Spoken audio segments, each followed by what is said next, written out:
As we mentioned, that Brendan Rodgers news conference back at Celtic to come live here on Sky Sports News. As soon as he sits down to talk to the media, we'll take you there. But we're going to start this hour with the race to sign West Ham captain Declan Rice. Some big developments within the last half an hour, which means that Michael Bridge is back on set with us. So what is the very latest? Yeah, if you've missed it over the last 15 minutes, it's such big news. We've got to definitely report it again. Manchester City, we believe, in advanced talks with West Ham, and Sky TV's Gianluca Di Marzio says Manchester City are offering 75 million plus 15 million over 2 instalments.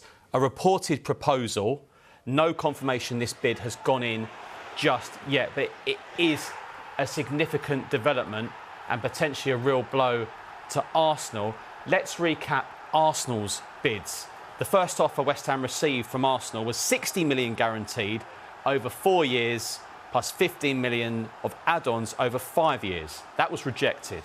So the second bid was 75 million paid over 4 years, plus 15 million of add-ons, which, if they were achieved, paid over 5 years. Again, that bid was rejected.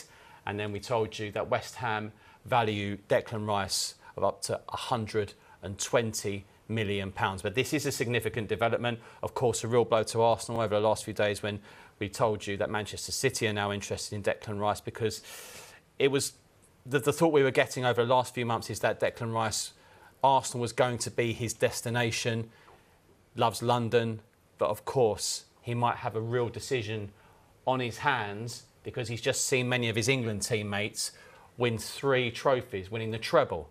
So more on this as we get it, but this is really rumbling on there. Can I just ask a question? I don't mean to throw in a curveball here, but you've talked about Arsenal, talked about... You'd catch it anyway, Bridge. I'm sure you would. We'll try. Arsenal, Manchester City, but is there a chance here that there is a third horse in this race in the form of Manchester United? There have been sort of rumours and reports of potentially a player plus cash swap deal with other players heading to the London Stadium instead? Well, we have reported interest in keeping alert, wanting them to know.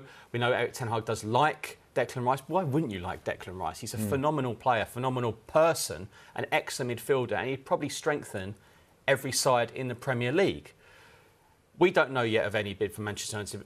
If there is, we'll let you know, of course. But you mentioned players there as well, and we don't know yet if there be any players mentioned by Manchester City. This is something that is just coming out from us over the last couple of days. It's very, very intriguing.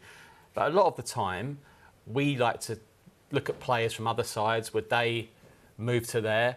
David Moyes might look at it and say, no, we've just won the Conference League. We're in the Europa League now. We don't want the players you're offering. So, as it stands, what we do know is that Manchester City seem to have taken the lead. It's Ascot season. They're in the final furlong, so they've gone ahead now. Yeah, see, but this is what I'm saying. There's another club coming up on the rail. We'll wait and see. Yeah. But as it stands, it looks like Manchester City are ahead in this now, which would be a real significant blow for Arsenal and Mikel Arteta. As you say, what big influence he has. And, you know, if he did join Arsenal, I see him being Arsenal captain there in a few years. He's just has that kind of... What a leader he's been for West Ham. It was no mean feat taking over from Mark Noble. He took over it, done very well, and he's ended up winning a European trophy for West Ham United.